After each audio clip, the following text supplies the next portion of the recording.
రాష్ట్ర ప్రజల అభివృద్ధి సంక్షేమమే ధ్యేయంగా ఇందిరమ్మ ప్రభుత్వం చిత్తశుద్ధితో పనిచేస్తోందని మంత్రి పొంగులేటి శ్రీనివాసరెడ్డి అన్నారు.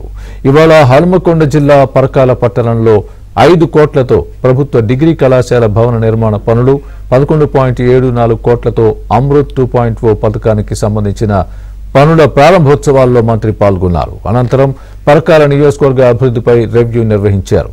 హైదరాబాద్ లో కూడా టెక్స్టైల్ పార్కుతో పాటు అభివృద్ధి అంశాలపై సమీక్షించినట్లు మంత్రి చెప్పారు. కాకతీయ మెగా టెక్స్టైల్ పార్కుతో ఈ ప్రాంతం రూపురేఖలు మారనున్నాయని అన్నారు.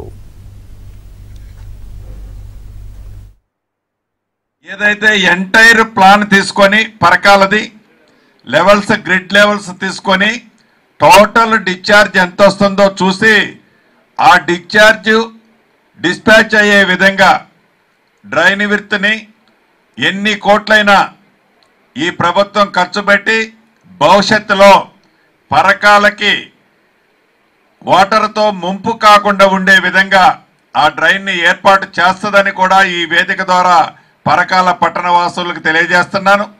అమృత్ స్కీమ్ ద్వారా ఇంతకు ముందే మనం ఒక 12 కోట్లతో శంకుస్థాపన చేసుకున్నాం. దాంతోపాటు కాలేజీ బిల్డింగ్ని కూడా ఒకటి శంకుస్థాపన చేసుకున్నాం.